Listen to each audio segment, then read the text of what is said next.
మీ అందరికీ వందనాలండి. నా పేరు ప్రభువుని అంగీకరించక ముందు అంజమ్మండి. ప్రభువుని అంగీకరించాక మేరీ స్లెసర్ అండి. మేము గెంగిరెద్దుల వాళ్ళమండి. గెంగిరెద్దుల వాళ్ళంటే ఆ రోడ్లమ్మట గుడిసెలు వేసుకొని బ్రతికే వాళ్ళమండి. మా స్థితి ఎలాగుందంటే ఇంటింటికి వెళ్ళి అన్నం అడుక్కునే వాళ్ళమండి. ఇంటింటికి వెళ్ళి కోసిన బియ్యం అడుక్కొని వంట చేసుకొని బ్రతికే వాళ్ళమండి. ఒక్కొక్క రోజున పస్తులు ఉండే రోజులు కూడా ఉన్నాయండి. అలాంటి స్థితిలో మేమున్నాము. దేవుడు మహాకృపను బట్టి మేము యేసు ప్రభువుని నమ్ముకోవడానికి సహాయం చేశారు. నా భర్త బాగా తాగి వచ్చేవాడండి. నన్ను కొట్టేవాడు, తన ఇష్టానుసారంగా బ్రతికేవాడు. నాకు 2 చిన్న పిల్లలు, తినడానికి సరైన తిండి లేక, కట్టుకోవటానికి సరైన బట్టలు లేక చాలా బాధపడుతున్న రోజులండి. అన్నం కూడా సరైన రీతిలో మాకు లేదండి. కిన్నె పట్టుకొని నిజంగా నా పిల్లలను చేత పట్టుకొని అడుక్కోచుకొని తిన్నాం. కొన్ని రోజులు పస్తులు పడ్డాం. దేవుడు మహాకృపను బట్టి ఆ సావుకులు వచ్చి దేవుడి గురించి చెప్పిన దాన్ని బట్టి, నేను దేవుణ్ణి అంగీకరించిన దాన్ని బట్టి, దేవుణ్ణి నమ్ముకున్న దాన్ని బట్టి, ఆ రోజు అడుక్కుంటూ నేను బ్రతికేదాన్ని కదా, ఈరోజు వ్యాపారం చేసుకొని బ్రతకటానికి నాకు దేవుడు సహాయం చేశాడు. దేవుడు మహాకృపను బట్టి ఆ రోజు లేమిలో ఉన్నాము, అప్పుల స్థితిలో ఉన్నాము. ఎవరు మాకు అప్పు ఇచ్చేవాళ్ళు కూడా లేరు. ఈరోజు నా అప్పులన్నీ తీరిపోయి ఆ దేవుణ్ణి నమ్ముకున్న దాన్ని బట్టి ఈరోజు అప్పు ఇచ్చే స్థితిలో మమ్మల్ని దేవుడు ఉంచాడండి. ఆయన నామానికి మహిమ కలగాలి. దేవుడు మమ్మల్ని అలా దీవించి ఆశీర్వదించాడు. దేవుడు కృపను బట్టి అలాంటి పేదరికంలో నుంచి మమ్మల్ని దేవుడు విడిపించి పిలిచి మా అక్కగా చెప్తున్నారండి. చెప్తున్నప్పుడు మా అక్క ఏం మాట్లాడిందంటే, మేమైతే యేసు ప్రభువుని నమ్ముకోలేదు కానండి, మా చెల్లి మాత్రం యేసు ప్రభువుని నమ్ముకుంది. అయినా ఏం ఉపయోగం అండి, మా చెల్లికి అన్ని కష్టాలే, అన్ని బాధలే, చిన్న చిన్న పిల్లలు, భర్త తాగుతున్నాడు, ఏం ఉపయోగం అండి అని సావుకులకి ఇలాగా మాట్లాడి చెప్పిందండి. చెప్తే మీ చెల్లిని ఒక్కసారి రమ్మనమ్మా, నేను మాట్లాడతానని సావుకులు చెప్పారండి. చెప్తే మా అక్క నన్ను పిలిచింది. పిలిస్తే నేనేం చేశాను, వచ్చాను సావుకుల దగ్గరికి. వస్తే ఏం పేరమ్మా అని అడిగితే ఇలాగ అంజమ్మ అండి అని చెప్పాను. యేసు ప్రభువుని నమ్ముకున్నావారా అని అడిగారు. నమ్ముకున్నానయ్యా అన్నాను. వాక్యం నీకు అర్థమవుతుందారా అని అడిగారు. అర్థం అవ్వదయ్యా అని చెప్పాను. వాక్యానుసారంగా నువ్వు ప్రార్థన చేసుకుంటున్నావారా అని అడిగారు. లేదయ్యా నాకు తెలియదు అని చెప్పాను. అయితే వాక్యం నీకు అర్థమయ్యి వాక్యానుసారంగా నువ్వు ప్రార్థన చేసుకుంటే దేవుడు నీకు గొప్ప కార్యం చేస్తాడురా, దేవుడు నీకు తోడుగా ఉంటాడు, నీ పరిస్థితులన్నీ చక్కబెడతాడురా అని ఆ సేవకులు చెప్పారు. అయితే నేను చెప్పిన మాట ఏంటంటే, నేను చదువుకోలేదు కదయ్యా, చర్చికి వెళ్తే నాకు నిద్ర వస్తుంది, ఏం చెప్తున్నారో నాకు అర్థం కూడా కావట్లేదయ్యా అని నేను ఇలా సమాధానం ఇచ్చాను సేవకులకి. ఇస్తే సేవకులు ఏం చేశారంటే, ఇక్కడ అన్నయ్యలు ప్రతి ఆదివారం చర్చికి వస్తారా, వాళ్ళతో పాటుగా నువ్వు మందిరానికి వచ్చేసాయి, దేవుడు నీతో మాట్లాడాలని నువ్వు ప్రార్థన చేసుకొని వచ్చేసాయిరా, అప్పుడు దేవుడు మాట్లాడిన మాట నీకు అర్థం అవుతుంది అనే సేవకులు చెప్పారండి. చెప్తే అలాగే వచ్చిన ఆదివారాన్ని బట్టి నేను పెందలాడి బయలుదేరానండి. పెందలాడి బయలుదేరి ఆ సహోదరులతో పాటుగా నేను దేవుని మందిరానికి వెళ్ళాను. దేవుని మందిరానికి వెళ్ళి ప్రభువా నాతో మాట్లాడవని నేను ప్రార్థన చేసుకున్నానండి. ఆ రోజు వాక్యం నాకు అర్థమైపోయింది. అర్థమైపోతే ఒక ఉపమానం రీతిగా కానీ ఒక భక్తుల గురించి సేవకులు చెప్పినప్పుడు నా జీవితం ఏంటో నాకు అర్థమైపోయి, ప్రభువా నేను ఇలాంటి దోషంలో నాలో ఉంటే నన్ను క్షమించవా, ఇలాంటి అపరితమైన జీవితం నాలో ఉంటే నన్ను క్షమించవా అని వాక్యం రీతిగా నేను ఒప్పుకొని దాన్ని నేను ఇప్పటి నుంచి విడిచిపెడుతున్నానయ్యా. నాలో కోపం ఉంది, గర్వం ఉంది, దాన్ని నేను విడిచిపెడుతున్నాను, నన్ను క్షమించవా, నీ కొరకే నేను బ్రతకాలనుకుంటున్నానయ్యా. నాకు చిన్న పిల్లలు, నా భర్త, నా కుటుంబాన్ని నువ్వు కాపాడవా, నా కుటుంబానికి మీరు తోడుగా ఉండరా అని నేను అడిగినప్పుడు కన్నీటితో నేను దేవుని సన్నిధిలో ఆ రోజు ప్రార్థన చేసుకొని వచ్చానండి. ప్రార్థన చేసుకొని వచ్చాక అలాగే నేను పొద్దున సాయంత్రం ప్రార్థన చేసుకుంటూ ఉన్నా. కొన్ని రోజులు గడిచిపోయినాయి. తర్వాత నేను ఒకరోజు పెందల కాడ లేచి అది ఒక విశ్వాసుల ఇంటికి వెళ్ళానండి. అక్క ప్రార్థనకి రెడీ అయ్యారా, దేవుని సన్నిధికి వెళ్దాం రే అని నేను అడగటానికి వెళ్ళానండి. వెళ్ళినప్పుడు అవుతున్నారా, రెడీ అవుతున్నాం అని ఆ అక్క చెప్పిందండి. ఆ రోజు జరిగిన సంగతి నేను ఎప్పటికీ మర్చిపోలేను. అడిగినప్పుడు అక్క రెడీ అయిపోయి తలదూకుంటుంది. తలదూకునేటప్పుడు నేను ఆ అక్కకి వెళ్ళి చూశానండి. చూస్తే తనెంతో దేవుడికి ఇష్టమైన బిడ్డలక్క నాకు కనపడుతుంది. నా మనసుకు అప్పుడు అనిపిస్తుంది తనెంతో నాకు ఇష్టమైన బిడ్డ అని ఆ యొక్క సహోదరిని చూపెడుతున్నాడు దేవుడు. నా మనసులో ఆలోచన వస్తున్నప్పుడు నేను అనుకున్నాను, ప్రభువా నేను కూడా ఆ సహోదరులాగా నీకు ఇష్టమైన బిడ్డగా ఉండాలని ఆశపడుతున్నానయ్యా, నేను కోరుకుంటున్నానయ్యా. ఆ సహోదరి జీవితం నీకు ఎలాగైతే ఇష్టంగా ఉందో నా జీవితం కూడా అలాగ ఇష్టంగా ఉండాలని నేను ఆశపడుతున్నానయ్యా అని నేను అడిగాను. అడిగినప్పుడు నేను తనకెళ్ళి చూసినప్పుడు తనకి ఎక్కువ తక్కువగా ఒంటి మీద ఏ నగలు కానీ ఏ వస్తువులు కానీ ఎక్కువగా లేవండి. అయితే నేను అప్పుడు చూశాను, నేను చాలా రకాల గాజులు కానీ పట్టీలు ఇలాంటివన్నీ దుస్తులు చాలా రకాలు వేసుకున్నాను. ఇంత అలంకారంతో ఉన్న నేను దేవుడికి ఇష్టంగా లేనే అని నా మనసులో ఒక ఆలోచన వచ్చేసింది. వెంటనే ఇంటికి వెళ్ళిపోయి ఇవన్నీ నా హృదయం అంతటితో తీసేసుకున్నాను. ఎందుకంటే ఎవరో చెప్తే నేను తీసేసిన వాటి మీద మనసు నాకు చావదు. హృదయం అంతటితో దేవుడు మాట్లాడాడు నాతో. నేను ఎలాగున్నాను, నా ఎదురుగా ఒక సహోదరిని పెట్టి తన నాకు ఇష్టంగా ఉంది అని ఒక సహోదరిని దేవుడు చూపించినప్పుడు నేను ఒప్పుకున్నాను. ఆ సహోదరుల వలె నేను కూడా ఉండాలి, నా జీవితం ఉండాలని నేను నిర్ణయించుకున్నాను. గనక నా దేవుడికి ఎలాగ ఉంటే ఇష్టమో అని నేను ప్రతిదీ ఆలోచిస్తూ నా దేవుడికి నా జీవితంలో ఏదైతే ఇష్టము లేని ఉన్నాయో అవి ఆలోచించి వాటిని ఒక్కొక్కటిగా నేను విడిచిపెట్టాను. అలాగా నా శరీరం మీద ఉన్న ఒక నగలే కానీ అనేకమైన వస్తువులు, ఎందుకంటే నేను చాలా రకాలు అలంకారంతో ఉండేదాన్ని. అప్పుడు అవన్నీ నేను ఒక్కొక్కటి తీసేసుకున్నాను. ఇంకొకటి నా జీవితంలో నా యొక్క హృదయంలో ఉన్న ప్రతి దోషం ఏంటో వాక్యం ఎదుటిగా నేను వెళ్ళినప్పుడు నాలో కనపడిపోయాయి. వ్యతిరేకంగా మాట్లాడొద్దని కానీ, భర్త మీద కోపడొద్దు కానీ, కోపంగా మాట్లాడొద్దు, ఇతరులకు హాని చేయొద్దు, ఇతరులది ఏది దొంగిలించొద్దు, ఇతరులను మోసగించొద్దు, అబద్ధ సాక్ష్యం పలకొద్దు అని వాక్యం ద్వారా నాతో మాట్లాడుచున్నప్పుడు ఇది నాలో ఉంది, ఇది నాలో ఉంది అని నేను ఆలోచించి వాక్యం ద్వారా నాతో మాట్లాడినప్పుడు ఒక్కొక్కటి నాలో నుంచి తీసివేసుకొని నా ప్రభు కోసం నేను బ్రతకాలి, నా ప్రభు కోరుకున్న రీతిలో నేను జీవించాలని నేను నిర్ణయం చేసుకున్నానండి.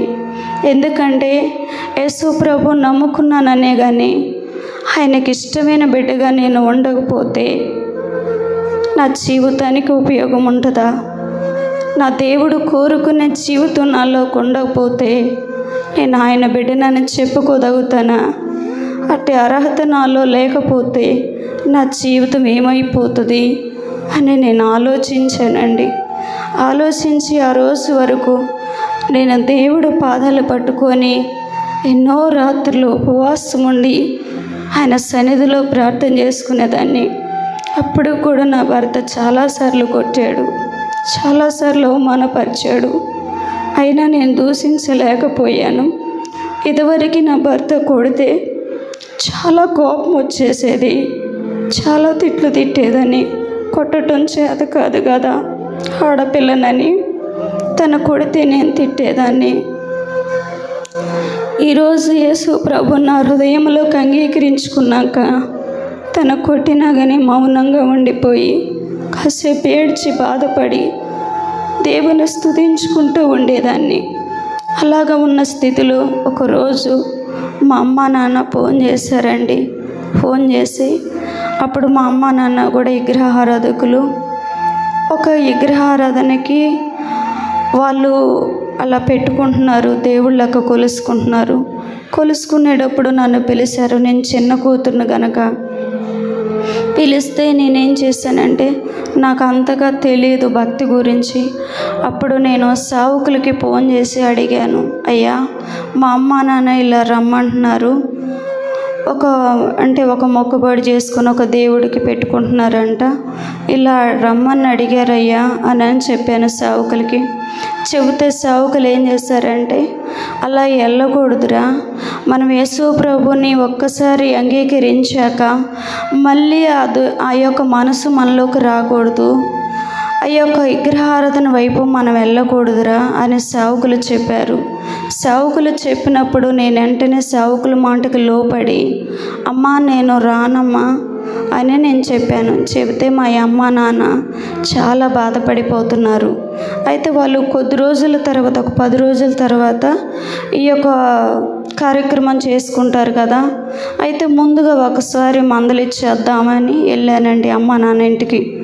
వెళ్ళి చిన్నపిల్లలు, నా పిల్లలు, చిన్నపిల్లల్ని తీసుకొని వెళ్తే మా అమ్మ నాన్న చాలా బాధపడి ఏడుస్తున్నారమ్మా, ఇది ఒక కొలుస్తున్నాం కదా, దానికి ఉండరా తల్లి అని బాధపడి ఏడుస్తున్నారు. ఏదేమైనా నా దేవుని మాటకు నేను లోపడాలమ్మా, ముందుగానే వచ్చి మిమ్మల్ని చూసి వెళ్తున్నానమ్మా అని చెప్పి నేను బయటకు వస్తున్నప్పుడు నా కన్న తండ్రి, మేము 10 మంది పిల్లలమండి, మా అమ్మ నాన్నకి నేను చిన్న కూతుర్ని, మా నాన్నకి నేనంటే చాలా ఇష్టం, నేనంటే మా అమ్మ నాన్నకి చాలా ఇష్టం. మా నాన్న నన్ను వెళ్ళనీయకుండా ఎదురు తిరిగాడండి. ఎదురు తిరిగి అడ్డం వచ్చి చేతులు పట్టుకొని ఆపుతున్నాడు మా నాన్న. మా చిన్న వచ్చి మా నాన్నని కొట్టేసి, నీ కూతురు ఉండమంటే వండుకుంటూ వెళ్ళిపోతుంది, తన దేవుడే తనకి గొప్ప అనుకొని వెళ్ళిపోతుంది, మనకంటే తన దేవుడే గొప్ప అనుకుంటుంది, అలాంటప్పుడు నువ్వెందుకు ఆగమంటున్నావు నాన్న అని మా నాన్న కొట్టేసి పక్కకు తీసుకెళ్ళిపోయాడు. ఈ రోజులలో నేను అప్పుడు ఆలోచించానండి, శరీరీతిగా కన్న నా తండ్రి కొద్ది విషయంలోనే బాధపడుతున్నాడు. నన్ను రక్తం ఇచ్చి కొన్న నా తండ్రి మాటకు నేను లోపడకపోతే నా పరలోకపు తండ్రి నా గురించి ఎంత బాధపడతాడోనని ఈ తండ్రిని చూసి ఆ తండ్రి విషయంలో నేను ఆలోచించి బావుగా ఏడ్చుకుంటూ 2 పిల్లలను తీసుకొని నేను ఇంటికి వెళ్ళిపోయానండి. ఇంటికి వెళ్ళిపోయి కొన్ని రోజులు నేను అలాగే ప్రార్థన చేసుకుంటూ ఉన్నానండి. దేవుడు మహాకృపను బట్టి సావుకులు అప్పుడు ఏం చెప్పారంటే, మారు మనసు పొందాలరా, మీరు మారు మనసు పొంది బాప్టిజం తీసుకోండిరా, అప్పుడు దేవుడు ఇంకా మీకు తోడుగా ఉంటారు అని సావుకులు చెప్పారండి. చెబితే అప్పుడు నాకు చాలా భయం వేసేసింది. ఎందుకంటే మారు మనసు కూర్చోవాలంటే ఆ రోజులలో దేవుని మందిరంలో ఉండి కొన్ని రోజులు ప్రార్థన చేసుకొని ఉపవాసం ఉండి కన్నీళ్లతో దేవుడు పాదాలు పట్టుకున్నప్పుడు, దేవుడు కొంత దర్శనాలు మనకి ఇచ్చినప్పుడు, దేవుని స్వరాన్ని మనం విన్నప్పుడు, అప్పుడు మనకి నిశ్చితగా మళ్ళీ దేవుడు క్షమించాడని ఒక ధైర్యం, ఒక ఆదరణ మనకు వస్తుంది. అలాగా నేను ప్రార్థన చేసుకోవాలంటే మాకు అవకాశం లేదు కదా. నేను ఒక్కరోజు ఏటన్నా వెళ్ళి ఒక ఊర్లో ఉంటేనే మా ఊళ్ళు ఊరుకునే వాళ్ళు కాదండి. ఆ రోజులలో మేము చాలా పేదరికంలో ఉండేవాళ్ళం.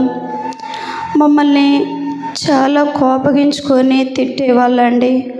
మా స్థితి అప్పుడు ఎలాగుండేదంటే మాట్లాడటం కూడా సరిగా చేతగాని వాళ్ళం, ఎవరితో ఎలా మాట్లాడాలో తెలియని వాళ్ళం అండి. మా ప్రవర్తన అప్పుడు ఎంతో పేదరికంలో ఉంది. పేదరికం నుండి మేము బాధపడే స్థితిలో నేను కొద్ది రోజులు ఎలాగ దేవుని సన్నిధిలో ఉండి ప్రార్థన చేసుకోవాలి, అలాగ అవకాశం నాకు ఎలాగొస్తుందని నేను చాలా బాధపడి ఏడ్చి సేవకులతో చెప్తే సేవకులు చెప్పిన మాట ఏంటంటే, ప్రార్థన చేసుకోండిరా, దేవునికి అసాధ్యమైంది ఏమీ లేదు, అవకాశం ఉంటే దేవుడే సహాయం చేస్తాడు అని సేవకులు చెప్తే అలాగే మేము ప్రార్థన చేసుకోకుంటున్నాం కొన్ని రోజుల నుంచి. నా తర్వాత మా తోటికోళ్ళు కూడా దేవుని సన్నిధికి వచ్చిందండి. మేమిద్దరం కొన్ని రాత్రులు ఉపవాసం ఉండి ప్రార్థన చేయగా, అయితే నాకు ఇద్దరు అప్పటికే మగ పిల్లలు, చిన్న పిల్లలు. మా సొంత అత్తేనండి, మా సొంత అత్త వచ్చి మా అత్తతోనే ఈ విషయం చెబితే మా అత్తయ్య వచ్చి, మీరు ప్రార్థన చేసుకొని రాపోండి అమ్మా, నేను నీ ఇద్దరు పిల్లలు చూసుకుంటాను, నీ భర్తకు అన్నం వండి పెడతాను, మీరు వెళ్ళి మందిరంలో ఉండి ప్రార్థన చేసుకొని రండి అని మా అత్త ఆ రోజు చెప్పిందండి. దేవుడు మహాకృపను బట్టి మేము ప్రార్థన చేసుకుంటుండగా దేవుడు చేసిన సహాయం ఇది. అలాగా మేము కొన్ని రోజులు దేవుని మందిరంలో కూర్చొని ప్రార్థన చేసుకుని ఉపవాసంతో దేవుని సన్నిధిలో ఆయన పాదాలు పట్టుకొని అడిగినప్పుడు దేవుడు మమ్మల్ని దర్శించాడండి. అలాగా మేము ఇంటికి వచ్చినప్పుడు మళ్ళీ కొద్ది రోజుల తర్వాత మేము బాప్టిజం తీసుకోవడానికి సిద్ధపడామండి. సిద్ధపడినప్పుడు 3 రోజులు ఉపవాసం ఏమీ తినుకోకుండా ఉపవాసం ఉండి ప్రార్థన చేసుకుంటారా, మీకు ఎలాంటి అభిషేకం కావాలో మీరు కోరుకోండి, దేవుడు అట్టి అభిషేకాన్ని ఇచ్చి మిమ్మల్ని బలపరుస్తాడురా దేవుడు అనే సేవకులు చెప్పినప్పుడు, మా జానసులయ్య గారు చెప్పినప్పుడు మేము అలాగే మా తోటికోళ్ళు నేను ఇద్దరం కలిసి ఉపవాసం ఉండి ప్రార్థన చేసుకున్నామండి. ప్రార్థన చేసుకొని నేను అడిగిన అభిషేకం ఏంటంటే, యేసు ప్రభు వారు భూమి మీదకి వచ్చినప్పుడు ఈయన నాకు ఇష్టమైన ప్రియకుమారుడు, ఈయన యందు నేను ఆనందిస్తున్నానని దేవుడు ఒక పరిశుద్ధమైన పావురాన్ని యేసు ప్రభు మీదకి పంపించి ఆయన ఇష్టమైన కుమారుడైన దేవుడు ఎలాగైతే అభిషేకించుకున్నాడో ఆ అభిషేకం నాకు కావాలయ్యా అని నేను కోరుకున్నాను. ఎందుకని కోరుకున్నానంటే, ఈ లోకంలో బ్రతుకుతున్న వాళ్ళకి అనేకమైన నిందలు, అనేకమైన అవమానాలు, అనేకమైన సమస్యలు, అనేకమైన దెబ్బలు, అనేకమైన నిందలు కూడా వస్తుంటాయి కదా. ఎన్ని బ్రతకాలంటే ఆ యేసు ప్రభు మీదకి వచ్చిన అభిషేకం నా మీదకి వస్తే నేను నిలవగలుగుతాను, నా దేవుని సాక్షిగా నేను బ్రతకగలుగుతాను, నా యేసు ప్రభు బిడ్డగా అని నేను నిర్ణయించుకున్నానండి. ఎందుకంటే ఆ రోజులలో నా యేసు ప్రభుని ఎన్నో గొప్ప కార్యాలు చేసినప్పటికీ, ఎన్నో ఆశ్చర్య కార్యాలు చేసినప్పటికీ, కళ్ళు లేని వారికి కళ్ళు ఇచ్చినప్పుడు, కాళ్ళు లేని వారికి కాళ్ళు ఇచ్చినప్పుడు, కుష్టి రోగుల్ని బాగు చేసినప్పుడు, మోగవారికి మాటలు ఇచ్చినప్పటికీ, ఇన్ని గొప్ప కార్యాలు చూసిన ప్రజలే యేసు ప్రభుని సిలువనేయండని ఎన్నో కొరడాలతో కొట్టి, ఎన్నో అవమానాలకి గురి చేసి, ఎన్నో గుద్దులు గుద్ది సిలువనేసి ఆయన ప్రాణాన్ని తీసేంతగా ప్రజలు మాట్లాడారు కదా. ఆయన తండ్రి చిత్తం నెరవేర్చడానికి వచ్చాడు కాబట్టి తన ఇష్టమైన ప్రియకుమారుడనే పరిశుద్ధాత్మ దేవుడు అభిషేకించుకున్న దాన్ని బట్టి తన తండ్రి మాటను నెరవేర్చేంత వరకు ఆయన ఎక్కడ తప్పిపోకుండా శ్రమలన్నీ అనుభవించి తండ్రి మాటను నెరవేర్చి ఆయన భూమి మీద సమస్తము సమాప్తం చేశాడని నేను మనసులో అనుకున్నానండి. తన తండ్రి మాట నెరవేర్చినట్టుగా నన్ను నా యేసు ప్రభు యేసు రక్తంలో కడగబడినట్టుగా నేను కూడా నా దేవుడి కోసం నా ప్రాణం ఉన్నంత వరకు ఎన్ని సమస్యలు వచ్చినా, ఎన్ని కష్టాలు వచ్చినా, నా ప్రాణం ఉన్నంత వరకు నా దేవుడి కోసమే బ్రతకాలని నేను ఇలాంటి అభిషేకం కోరుకొని ఆయన నామంలో ప్రార్థించుకున్నాను. కాబట్టి నాకు దేవుడు అట్టి అభిషేకం చేత నన్ను అభిషేకించాడండి. నిజంగా చెప్తున్న సంఘటననండి. ఈ అభిషేకం గురించి నేను చెప్తే నమ్మకపోవచ్చు, కానీ నేను అడిగాను, ఈ సూచన నాకు కనపరచబడాలంటే నాకు ఎవరైతే బాప్టిజం ఇస్తున్నారో అదే సేవకులు నాతో మాట్లాడి చెప్పాలి, నీపైకి ఎలాంటి అభిషేకం వచ్చింది అని నాతో సేవకులు చెప్తే నేను చాలా సంతోషిస్తాను ప్రభు అని ఒక సూచనగా నేను దేవుడి దగ్గర అడిగాను. నాకు బాప్టిజం ఇచ్చిన సేవకులు నాకు మేరీ స్లెసర్ అని పేరు పెట్టినప్పుడు ఇంటికి వచ్చాక చెప్పిన మాట ఇదేనండి, నేను ఏదైతే అభిషేకం కోరుకున్నానో అదే అభిషేకం దేవుడు నాకు ఇచ్చాడనే సేవకుల నోట ఆయనే నాకు చెప్పంగా నాకు చాలా సంతోషించింది, చాలా సంతోషం. నా హృదయం ఎంతో గంతులు వేసింది. ఇంతకంటే కోరుకునేది ఏమీ లేదయ్యా, నేను నీ బిడ్డగా అంగీకరించు, నా జీవితానికి అంతే చాలు అని నేను ఆలోచించానండి.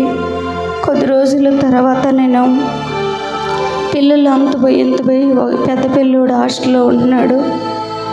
కొద్ది రోజుల తర్వాత నా భర్త ఫుల్లుగా తాగొచ్చి కొట్టాడండి. కొట్టి అవమానపరిచి పిల్లల్ని వేసుకొని ఇంటికి వెళ్ళిపోమ్మని వెళ్ళగొట్టాడు. ఆ ఒక్కసారి నేను అమ్మోళ్ళ ఇంటికి వెళ్ళానండి. ఒక్కసారి వెళ్ళాను. వెళ్తే నా భర్త అక్కడికి వచ్చేసి నా భర్తను మా అమ్మల దగ్గరకు వచ్చి నన్ను పంపివన్నప్పుడు మా అన్నలు కోపడినప్పుడు తిరిగి వచ్చి నా భర్త నా మీద కేసు పెట్టాడండి. కేసు పెడితే అందరూ ఏమంటున్నారంటే యేసు ప్రభు నమ్మకుందేమో భర్త మీదే కేసు పెట్టిందని చాలామంది నిందించారు, నన్ను చాలామంది అవమానపరిచారు. కానీ ఆ రోజున కేసు పెట్టింది నా భర్తేనండి, నేను కాదు. నేను కేసు పెట్టలేదు. కొద్ది రోజుల తర్వాత పోలీసులు ఆ యొక్క బంజర్ స్టేషన్లో తెప్పించి వీరిద్దరు భార్య భర్తలు సమాధానం కలిగి ఉండండి, మీరు నీ భర్తను కొట్టిన దాన్ని బట్టి నీ బిడ్డలు ఆగమైపోతారు, నీ భార్య ఆగమైపోతుందయ్యా, మీరు మంచిగా ఉండండి అని చెప్పి పంపించారు. అంతకుముందు నేను సేవకులతో ఫోన్ చేసి ప్రార్థన చేయించుకున్నాను. నేనైతే ఈ యొక్క స్టేషన్లో ఒక్క అబద్ధం కూడా చెప్పలేదండి. ఎందుకంటే ఒక్కసారి అబద్ధం ఏంటో తెలుసుకున్నాక, యేసు ప్రభు నమ్ముకున్నాక మళ్ళీ అబద్ధం చెప్పకూడదని నేను చెప్పలేదు. దేవుడు మహాకృపను బట్టి, సేవకులు చేసిన ప్రార్థనను బట్టి ఆ యొక్క నాయన అధికారులు సమాధానపరిచి మమ్మల్ని ఇంటికి పంపించారు. ఆ రోజు నుంచి ఇప్పటి వరకు ఎన్నో బాధలు పెట్టాడు, కొన్ని రోజుల దాకా. ఒకసారి సేవకులు కూడా చూశారు, మీటింగ్స్కి వస్తున్నప్పుడు ఎన్నో దెబ్బలు కొట్టి ఎంతో అవమానపరిస్తే నా ఒళ్ళంతా రక్తం అయిపోయింది. అయినా కానీ నేను అమ్మ వాళ్ళ ఇంటికి వెళ్ళలేదు, బాధ పెట్టలేదు, ఎంత కొట్టినా నేను ఆయన దూషించలేదు.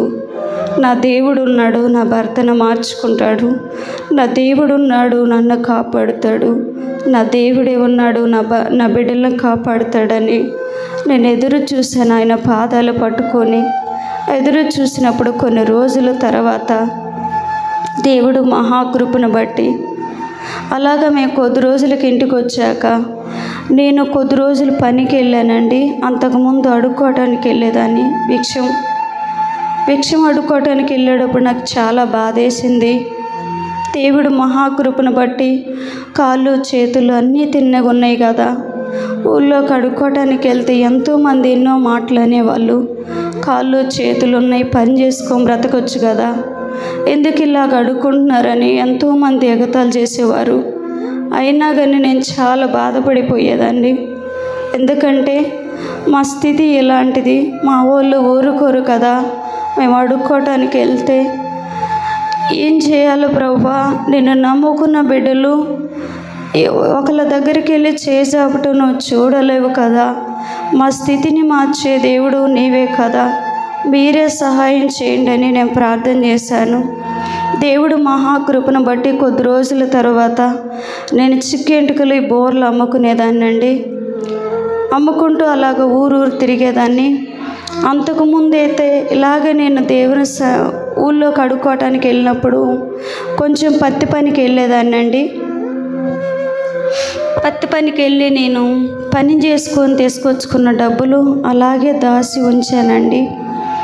అప్పుడు ఒక మీటింగ్స్ జరుగుతున్నప్పుడు ఆ మీటింగ్ స్కూల్లో కొన్ని బుక్స్ అమ్ముతున్నారండి.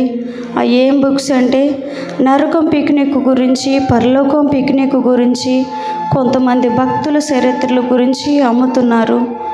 నేను కష్టపడి దాచిన డబ్బులు జాగ్రత్తగా తీసుకొని వచ్చి, నన్ను రక్షించాడు దేవుడు, రక్షణ లేని వాళ్ళు ఎంతోమంది ఉన్నారని ఆలోచించి అడుక్కొని బ్రతికే రోజులలో కొద్ది రోజులే పనికి వెళ్ళి తీసుకొచ్చిన డబ్బులను బట్టి ఆ నరకం పిక్నిక్, పరలోకం పిక్నిక్ కొని, కొంతమంది భక్తుల చరిత్రలు కొని, మా తోటకోళ్ళు నేను ఇద్దరం వెళ్ళి ఊరూరు పంచి వచ్చేవాళ్ళమండి.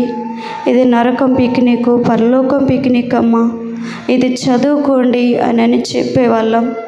చెప్పి కొద్ది రోజుల తర్వాత మళ్ళీ ఆ బుక్స్ తీసుకొని ఇంటికి వచ్చేవాళ్ళం. అలాగా మేము బ్రతుకుతున్నప్పుడు కొద్ది రోజుల తర్వాత మేము వ్యాపారం చేసుకుంటూ ఉండేవాళ్ళం. దేవుడు మహాకృపను బట్టి అలాగే వ్యాపారం చేసుకుంటూ మేము ఉన్నప్పుడు మా కులంలో చాలామంది ఇలాగ యేసు ప్రభు నమ్ముకోలేదండి. అందరూ అన్యులుగానే ఉండిపోయారు. ఉన్నప్పుడు మా వాళ్ళ కోసం మేము ప్రార్థన చేయాలని నా తోటకోళ్ళని ఆలోచించుకున్నామండి. ఆలోచించుకొని కొన్ని రాత్రులు నేను నా తోటకోళ్ళు కూర్చొని ప్రార్థన చేశాము. మా జాతి వారందరినీ రక్షించయ్యా, మా అన్నదమ్ములు ఉన్నారు, నా రక్త సంబంధులు ఉన్నారు, మా బంధువులు ఉన్నారు, మా మిత్రులు ఉన్నారు, అందరినీ మీరు రక్షించండి ప్రభువా. అందరూ మిమ్మల్ని అంగీకరించాలయ్యా, అందరూ మిమ్మల్ని నమ్ముకోవాలి ప్రభువా. మాకు ఇచ్చిన రక్షణ మా వాళ్ళకి అందరికీ కావాలి ప్రభు అని మేము ప్రార్థన చేశామండి. దేవుడు మహాకృపను బట్టి కొద్ది రోజుల తర్వాత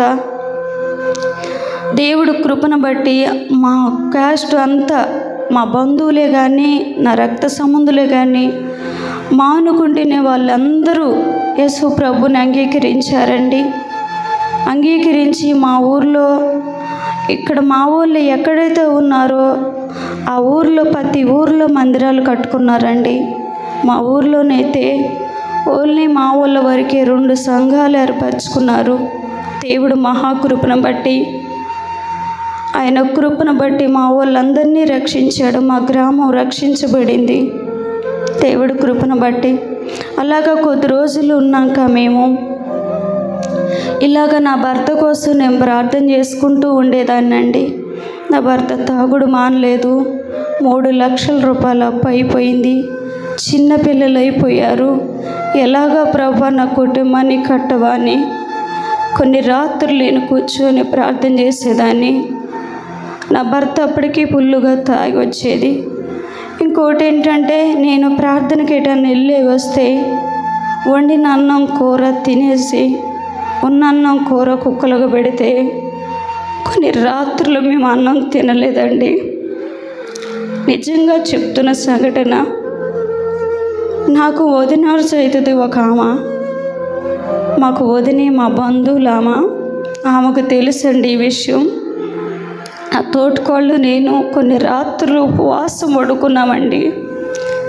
ఆ తల్లికి ఆవు పాలిచ్చిద్ది. ఆ తల్లి ఏం చేస్తుందంటే మజ్జిగ చేసి, మాకు రాత్రిపూట అన్నం ఉండట్లేదేమో అని ప్రతి నైటు ఒక చిమ్మడు మజ్జిగ దాచి ఉంచేదండి ఆ తల్లి. ఆ మజ్జిగ మా ఇద్దరికి ఇస్తే చెరిసగం తాగి దేవుడిని స్తుతించే వాళ్ళమండి. అంత ఉపవాసం ఉండి బాధపడిపోయే వాళ్ళం. ఏ రోజు నేను తనని మాట అనలేదు, ఎందుకు మాకు అన్నం లేకుండా చేశారని. అయితే కొద్ది రోజుల తర్వాత మా జానసులయ్య గారు మమ్మల్ని ఇంటికి పిలిపించారండి. మా ఆత్మీయ తండ్రి, నన్ను నడిపించిన కాపరు ఇంటికి పిలిపించి చెప్పిన మాట ఏంటంటే, మేరీ, మనం ఈ సమాజంలో ఉన్నాము గనక అనేకమైన అవమానాలు, అనేకమైన నిందలు భర్త ద్వారా కానీ, బంధువుల ద్వారా కానీ, నానుకుంటున్న వారి ద్వారా కానీ, రక్త సంబంధుల ద్వారా కానీ, కుటుంబీకుల ద్వారా కానీ అనేకమైన సమస్యలు వస్తుంటాయి. మేరీ, ఎన్నడూ భయపడుకోకు. ఎన్నడూ వెనక్కి తిరిగి చూడొద్దు. మనం దేవుని ఎదుట నిలబడినప్పుడు దేవుడు మన పక్కన ఉండి ప్రతి సమస్యని పరిష్కారంగా చేసి ఆ సమస్యలన్నిటినీ తొలగించి మనల్ని ఒక గొప్ప సాక్షిగా ఒక గొప్ప స్థాయిలో మళ్ళీ నిలబెట్టి మనల్ని బలపరుస్తాడు మేరీ అని చెప్పారు నా ఆత్మీయ తండ్రి. అలాగే ఇంకొక మాట చెప్పారు, యోబుకి ఎంతోమంది బిడ్డలను ఇచ్చాడు దేవుడు. ఎంతో బంగారం, ఎంతో ఆస్తి, ఎంతో గొడ్లు గోదలు అన్నీ ఇచ్చారు. ఇచ్చినప్పటికీ తను ఒకప్పటికి అన్నీ కోల్పోయాడు. కానీ ఎన్నడూ దేవుడి నామానికి అవమానకరంగా బ్రతకలేదు యోబు జీవితం. యోబు ఎన్నడూ దేవుడిని దూషించలేదు. దేవుడికి ఏరుగా ఎన్నడూ యోబు బ్రతకలేదు మేరీ. అలాగా నమ్మకంగా ఉన్నదాన్ని బట్టి యోబు ఎంతైతే కోల్పోయాడో అంతకంటే ఎక్కువ రెట్లుగా దేవుడు మరలా యోబును దీవించి ఆశీర్వదించాడు. అలాగే మీకు ఎన్ని సమస్యలు వచ్చినప్పటికీ, ఎన్ని కష్టాలు వచ్చినప్పటికీ మీరెన్నడూ భయపడకండి. దేవుడు మీరు ఎంతైతే కోల్పోయాడో అంత తిరిగి దేవుడు మీకు ఇస్తాడు. మీరు దేవుని సాక్షిగా నిలబడినప్పుడు దేవుడు అన్యాయస్తుడు కాదు, న్యాయం తీర్చే దేవుడు, సహాయం చేసే దేవుడు మీతో ఉన్నాడని మీరు మర్చిపోకండిరా అని చెప్పారు నా ఆత్మీయ తండ్రి. ఆ రోజు నా ఆత్మీయ తండ్రి చెప్పిన మాటకి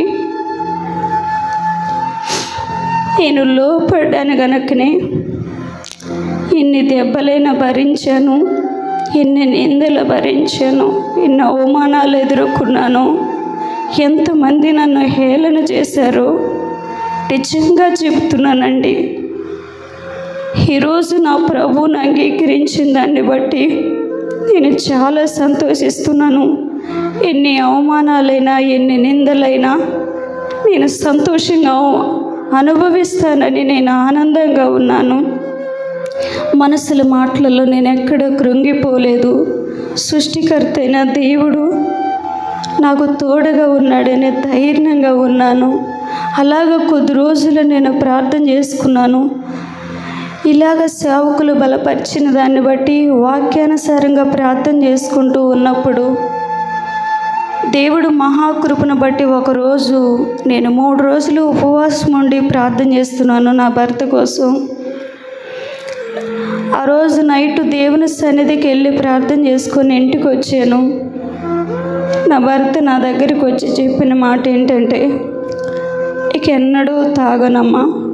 అప్పుడు అంతకుముందు నా భర్త వైపు వాళ్ళు చాలామంది తిట్టారు, ఇన్ని అప్పులు అయిపోయినాయి, ఇట్లా తాగుతున్నావు, కుటుంబం ఎలా ఉంటుంది, బిడ్డలు ఎలా ఉంటారని మా అత్తింటి వాళ్ళు చాలామంది తిట్టారు. తనకి ఎంత చెప్పినా బుద్ధి రావట్లేదని చాలామంది బాధపడిపోయేవాళ్ళు. మా అత్తమామలు కూడా గద్దించారు, నా అనుకునే వాళ్ళు కూడా, నా రక్త సంబంధులు కూడా గద్దించారు. అయినా కానీ తను ఎంతో తాగకుండా తిరిగేవాడు. ఆ రోజు నేను 3 దినాలు ఉపవాసం ఉండి దేవుని సన్నిధిలో ప్రార్థన చేసినప్పుడు నా భర్త వచ్చి, ఇక నేను ఎన్నడూ తాగను, యేసు ప్రభు సాక్షిగా చెప్తున్నాను, నేను కష్టపడిన రూపాయి తీసుకొచ్చి నీకే ఇస్తా, మన అప్పులన్నీ తీర్చుకుందాం, మన బిడ్డలు మనము సంతోషంగా ఉందామని నా భర్త మాట ఇచ్చాడండి. దేవుడు మహాకృపను బట్టి నిజంగా చెప్తున్నాను, నా దేవుని సాక్షిగా చెప్తున్నాను, ఇది నిజంగా జరిగిన విషయం. నేను ఆ రోజు చాలా ఏడ్చాను. నా దేవుడు నా ప్రార్థన ఆలకించాడు అని చాలా ఏడ్చి సంతోషించి ఆయన స్తుతించాను. ఆ రోజు నుంచి నా భర్త తాగుడు మానేసి కష్టపడిన రూపాయి తీసుకొచ్చి నాకు ఇచ్చేవాడు. నేను కూడా కష్టపడి సంపాదించి ఆ 3 లక్షల అప్పంతా కట్టేసామండి. దేవుడు మహాకృపను బట్టి పిల్లలు కొంచెం ఉన్న పిల్లలు పెద్దోళ్ళు అయిపోతున్నారు. వాళ్ళు కూడా హాస్టల్లో పెట్టి చదివించాం. ఇలాగ అప్పులు తీరిపోయినాయి. దేవుడు మహాకృపను బట్టి నా భర్త తాగుడు మానేశాడు. అప్పుడు విపరీతంగా కొట్టే నా భర్త ఎన్నడూ కొట్టనని సేవకుల దగ్గర మాట ఇచ్చాడు. అప్పటి నుంచి కొట్టలేదండి నా భర్త. నన్ను చాలా ప్రేమగా చూసుకున్నాడు నా భర్త. దేవుడు మహాకృపను బట్టి అలాగా నా కుటుంబాన్ని దేవుడు సహాయం చేశాడు. అలా మేము రక్షించబడి అలా అప్పులన్నీ తీరిపోయి నా భర్త, నేను, నా కుటుంబం సంతోషంగా ఉంటున్నప్పుడు కొద్ది రోజుల తర్వాత ఓట్లు వేయాల్సి వచ్చిందండి. ఓట్లకని మా గ్రామానికి వెళ్ళాం. ఓట్లు వేయకముందే మేము దేవుని సన్నిధికి వచ్చినప్పుడు సేవకులు చెప్పిన మాట ఏంటంటే, ఓట్లు వేయటానికి వెళ్తున్నారు, ఓట్లు సమయం వచ్చింది కనుక ఓట్లకి డబ్బులు ఇస్తారు కదా, ఆ డబ్బులు ఎన్నడూ తీసుకోకూడదు. మన ఓటు హక్కుని సంతోషంగా వేయాలి కానీ డబ్బు తీసుకొని మన హక్కును అమ్ముకునే వారిగా ఉండొద్దు, అది తప్పు అని సేవకులు చెప్పారు. మీరు ఎవరైతే ఓట్ల డబ్బులు తీసుకోకుండా ఓటేస్తారో వాళ్ళే ఈ మందిరంలో అడుగు పెట్టండి అని సేవకులు చెప్పారు. ఇప్పటివరకు నా జీవితం ఇలాగుంది, నా కుటుంబం ఇలాగుంది, నా బ్రతుకు ఇలాగుంది. ఇలాగ నాకు రక్షణ వచ్చింది అంటే కేవలం దేవుడు కృప, నా ఆత్మీయ తండ్రి చెప్పిన మాట పట్టే నా జీవితం ఇలాగుంది. అందుకోసం సేవకులు చెప్పిన మాట నేను విన్నాను. మా అక్క కూతుర్లు మేము 10 మంది దాకా ఉంటామండి. అందరం కలిసి ఓట్ల డబ్బులు మాకు ఇచ్చారు. మాకు ఇస్తే మేము తీసుకొని వెళ్ళి మళ్ళీ ఎవరైతే పంచిపెట్టారో ఆయన దగ్గరికి వెళ్ళి ఇచ్చేసామండి. ఇచ్చేసినప్పుడు ఆయన చెప్పిన మాట ఏంటంటే, డబ్బులు పంచిన ఆయన కూడా దేవుణ్ణి నమ్ముకున్న బిడ్డే కదమ్మా, మీరు ఎందుకు తీసుకోరు అని అడిగారు. చాలామంది ప్రభువుని నమ్ముకున్న వాళ్ళు కూడా డబ్బులు తీసుకుంటున్నారు కదా, మీరు ఎందుకు తీసుకోరమ్మా అని అడిగారు. అయితే ఓట్లు వేయించుకునే ఆయన కూడా దేవుణ్ణి నమ్ముకున్నాను, నాకు ఫ్రీగా ఓట్లు వేయమంటే ఎవరన్నా వేస్తారయ్యా, కానీ న్యాయంగా వేసే వాళ్ళు ఉంటారు, డబ్బు తీసుకుని వేసే వాళ్ళు ఉంటారు కదా, అందుకోసం ఆయన డబ్బులు పంచి పెడుతున్నాడేమో. మాకైతే మా సేవకులు ఇలా చెప్పారయ్యా, మా ఆత్మీయ తండ్రి ఇలా చెప్పారు, ఆ మాటనే మేము వినాలి కాబట్టి మేము ఆ మాట ప్రకారం మేము ఉన్నాం కాబట్టి డబ్బులు తిరిగి ఇచ్చేయటం కోసం మేము వచ్చామయ్యా. మాకొద్దు ఈ డబ్బులు, గవర్నమెంట్ ద్వారా కావాల్సిన ఏదన్నా పథకాలు వస్తే మాకు అవి కావాలి కానీ ఇలా డబ్బులు మేము తీసుకోమయ్యా, మాకొద్దు అని చెప్పాం. దేవుడు మహాకృపను బట్టి ఆ రోజు మేము డబ్బులు తీసుకోకుండా ఉన్నదాన్ని బట్టి నా పిల్లలు ఇంకా కొంతమంది పిల్లలు తనికెళ్ళి హాస్టల్లో చేరాలని, మేము పిల్లల్ని హాస్టల్లో పంపించాలని ప్రయత్నం చేస్తున్నప్పుడు మాకు కొంతమంది సంతకాలు అవసరమైనాయండి. ఆ సంతకాల కోసం మేము చాలా దిక్కులు తిరిగాం కానీ ఎవరు చూసినా మాకు సంతకాలు పూర్తి చేయట్లేదండి, పెట్టట్లేదు. ఆర్ఐ గారి సంతకం అంట, ఊరు గ్రామస్తుల సంతకాలంట. ఒక టైంలో వెళ్తే ఇంకొకసారి రమ్మంటున్నారు, ఒకరు కలిస్తే ఒకరు కలవట్లేదు. ఇలాగున్నప్పుడు మాకు ఒక ఆలోచన వచ్చేసింది, పిల్లల కోసం కదా ఒక్కసారి ఆయన్ని కలిసి వస్తామని వెళ్ళి ఆ బాబుతో చెప్పామండి. చెప్తే ఆయన చెప్పిన మాట ఏంటంటే, వీళ్ళు ఓట్లు డబ్బులు తీసుకోలేదు కనుక ఈ పేపర్ల మీద 1 గంటలోనే సంతకాలన్నీ పూర్తి చేసి వీళ్ళకిస్తే ఈ పిల్లల్ని హాస్టల్లో జాయిన్ చేసుకుంటారు అని ఒక మనిషిని ఇచ్చి పంపించారండి. దేవుడు మహాకృపను బట్టి తొందరగా మాకు ఆ కాగితాలు సంతకాలు పూర్తయ్యాయి. మా పిల్లలు హాస్టల్లో చేరటానికి దేవుడు సహాయం చేశాడు. ఎందుకంటే నిజాతిగా బ్రతికితే దేవుడు ఏదైనా మనకి సహాయం చేస్తాడు. మనిషి అనుకోవచ్చు, మనుషుల ద్వారా చేయించేది కూడా దేవుడే కదా సహాయం అని నేను నమ్మానండి. అలాగా దేవుడు మాకు సహాయం చేశాడు. అప్పటి వరకు ఇప్పటి వరకు ఏ రోజైనా సరే మేము ఓట్ల డబ్బులు మేము ఎన్నడూ తీసుకోలేదండి. మొన్న ఈ మధ్య కూడా మేము ఓట్లు వేసినప్పుడు చాలా డబ్బులు పంచిపెట్టారు. కానీ మేము ఎవరు డబ్బులు తీసుకోలేదు. మేము ఎంతమందిని తీసుకోకుండా వెనక్కి వస్తున్నప్పుడు క్రైస్తవులేనమ్మా, మేము కూడా క్రైస్తవులమేనని పంచిపెట్టి ఆయన వచ్చి మమ్మల్ని ఫోటో తీసుకొని వెళ్ళారు. చాలా సంతోషం అమ్మా అని చెప్పారు. మేము కూడా క్రైస్తవులమే, తీసుకోండి రండి ఫస్ట్ అన్నప్పుడు మేము అన్నామా? మేము అలా కాదయ్యా, మేము 200 అప్పుడే ఆశపడలేదు. ఈ రోజున 2000 ఇచ్చినా మేము ఆశపడమయ్యా. ఆ రోజు సేవకులు చెప్పిన మాటను మేము విన్నాం కాబట్టి ఈరోజు డబ్బులు ఎక్కువ వస్తున్నాయని మేము ఆశపడం అని మేము ఆయనతో చెప్పాము. వాళ్ళు సంతోషించారు. అలాగ మాట్లాడి వెళ్ళారు. దేవుడు మహాకృపను బట్టి అప్పటి వరకు మా జీవితం ఇలాగుంది. ఇప్పుడు మా వాళ్ళు నా అనుకునే వాళ్ళందరూ రక్షించబడ్డారండి. దేవుడిని అందరూ అంగీకరించారు. ఈరోజు 3 లక్షల అప్పు తీరిపోయింది. దేవుడు మహాకృపను బట్టి ఇంకొంచెం సంపాదించుకోవటానికి ఆ రోజులు అప్పటికితే మాకు ఎవరు ఇవ్వలేదండి. ఈ రోజున మమ్మల్ని విడిచిపెట్టకుండా మాకు తోడుగా ఉన్న దేవుడు ఈరోజు మా ద్వారా ఇతరులకు అప్పించేటట్టుగా దేవుడు మమ్మల్ని అలా దీవించాడు, ఆశీర్వదించాడు. ఆ రోజున కొంచెం అంత బంగారం కూడా మాకు లేదు. కానీ దేవుని మహాకృపను బట్టి నా భర్త సొంతంగా కష్టపడిన డబ్బులు తీసుకొని వచ్చి మేమిద్దరమే వెళ్ళి విజయవాడ వెళ్ళి నాకు నాంతాడు కొనిచ్చాడండి. నా భర్త ఇష్టంగా, సంతోషంగా. నా కుటుంబం రక్షించబడిన దాన్ని బట్టి, నా కుటుంబం ఆశీర్వదించబడిన దాన్ని బట్టి, నా భర్తని మా రక్షించిన దాన్ని బట్టి ఈరోజు నా భర్త ఇష్టంగా వచ్చి నాకు బంగారం కొనిచ్చాడండి. అది నాకు చాలా సంతోషమైంది. జీవితాన్ని కాపాడాడు, నా కుటుంబాన్ని కాపాడాడు, నా బిడ్డలను కాపాడాడు. ఎంతవరకు మేము సంతోషంగా ఆనందంగా ఉన్నామంటే నిజంగా చెప్తున్న మాట అండి. మొదటిగా దేవుని మాటకు లోపడ్డాను. రెండోది నన్ను నడిపించిన కాపరి మాటకు లోపడ్డాను.